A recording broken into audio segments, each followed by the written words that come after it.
एक आइलैंड, दुनिया भर के तमाम ताकतवर देशों के तमाम ताकतवर लोग और उस आइलैंड पर दफन कई खौफनाक राज।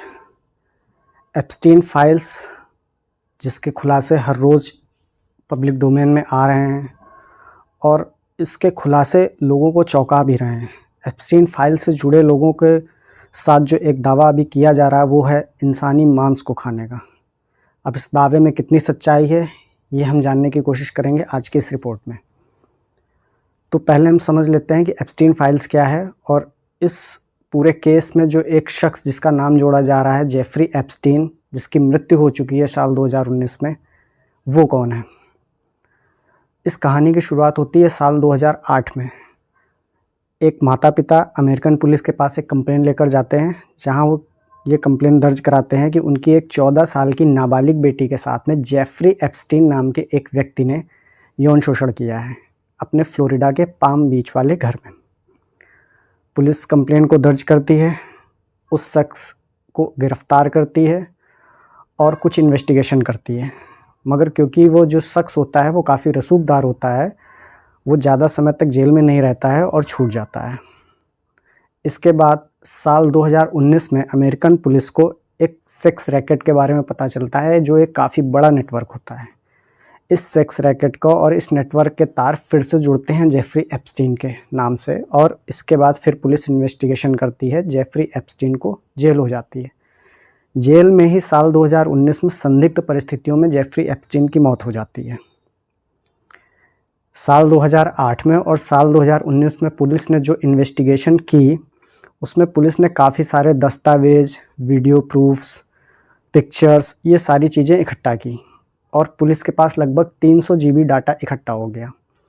और यही डाटा पुलिस और अमेरिकी न्याय विभाग समय समय पर पब्लिक डोमेन में जारी कर रहा है। यही है एप्स्टीन फाइल्स। जेफरी एप्स्टीन जो शख्स जिसका नाम इस केस से जुड़ा हुआ है, थोड़ा सा उसका बैकग्राउंड समझ लेते हैं। जेफरी एप्स्टीन का जन्म होता है न्यूयॉर्क में। न्यूयॉर्क में ही उसकी पढ़ाई लिखाई होती है और उसके बाद वहीं के वो एक प्राइवेट डॉल्टन कॉलेज में मैथमेटिक्स और फिजिक्स का टीचर हो जाता है। उस कॉलेज में एक स्टूडेंट होते हैं और उसके फादर से जेफरी एप्स्टीन की मुलाकात होती है।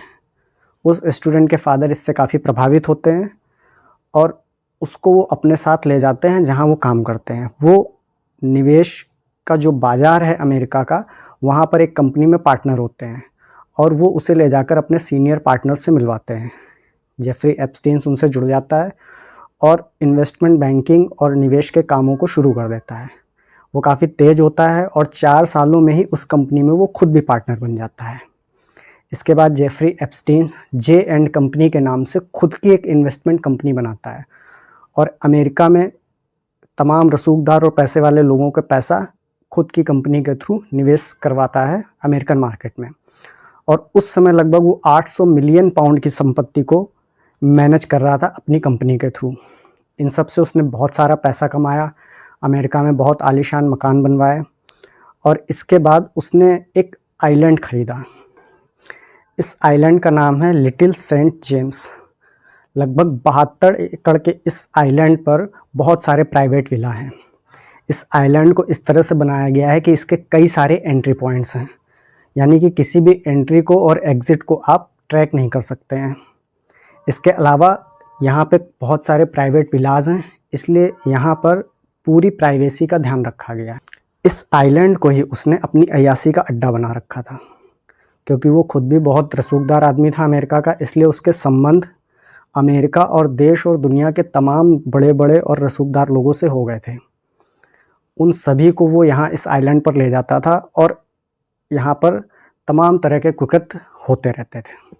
एप्स्टीन फाइल से जुड़े दस्तावेज, ईमेल्स और फोटोग्राफ्स जो पुलिस ने अभी तक पब्लिक डोमेन में डाले हैं, उसमें लगभग 1,80,000 से ज़्यादा तस्वीरें, 2,000 से ज़्यादा वीडियो वो पब्लिक डोमेन में डाल चुकी हैं और बहुत सारे ईमेल भी पब्लिक डोमेन में आ चुके हैं।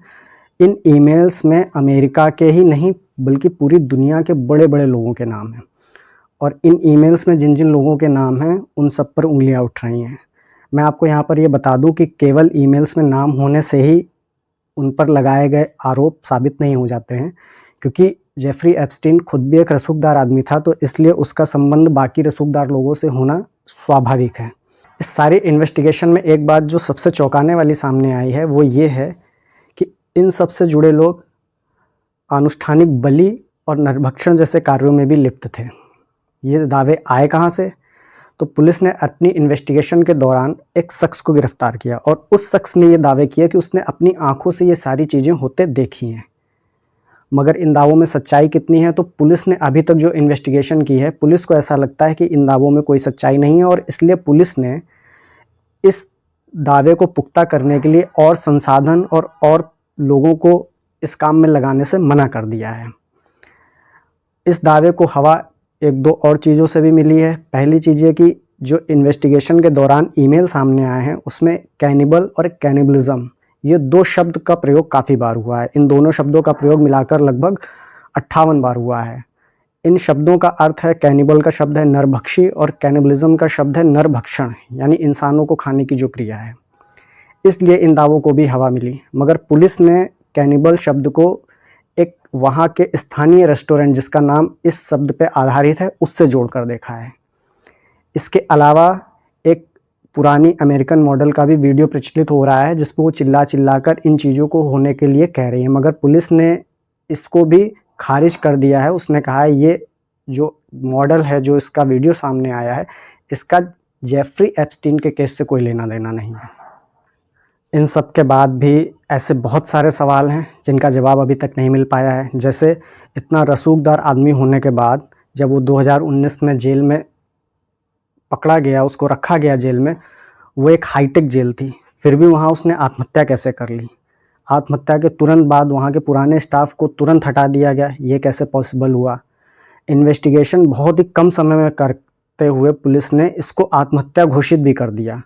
तो ये सारे सवाल ऐसे हैं जिनके जवाब अभी तक पब्लिक डोमेन में नहीं आए। शायद इन्वेस्टिगेशन जैसे जैसे आगे बढ़ेगी तो ये सवाल पब्लिक डोमेन में और इनके जवाब भी पब्लिक डोमेन में आ जाएंगे।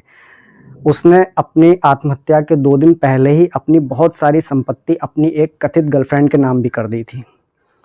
एप्स्टीन केस और एप्स्टीन का ये जो मुद्दा है ये इतनी जल्दी ठंडा होने वाला नहीं है। हाल ही में अभी लंदन के जो प्रिंस का परिवार है उससे जुड़े भी एक शख्स को गिरफ्तार कर लिया गया। जी हाँ, उनके परिवार के ही एक सदस्य को एप्स्टीन केस से जुड़े हुए होने की वजह से गिरफ्तार कर लिया गया है। ऐसा आरोप उन पर लगा है कि वर्ष 2010 में उन्होंने जेफरी एप्स्टीन के साथ सरकारी दस्तावेज जो कि गोपनीय थे उसको साझा किया, उसके साथ उसको शेयर किया और इसका गलत उपयोग किया गया। तो आपको क्या लगता है जेफरी एप्स्टीन केस और ये एप्स्टीन फाइल केस आगे कितना नुकसान करने वाला है, किन किन का नुकसान करने वाला है, और इन सब से कुछ होगा भी या ये कुछ समय बाद ये चीज़ें ख़त्म हो जाएंगी? प्लीज़ कमेंट पे ज़रूर बताइएगा।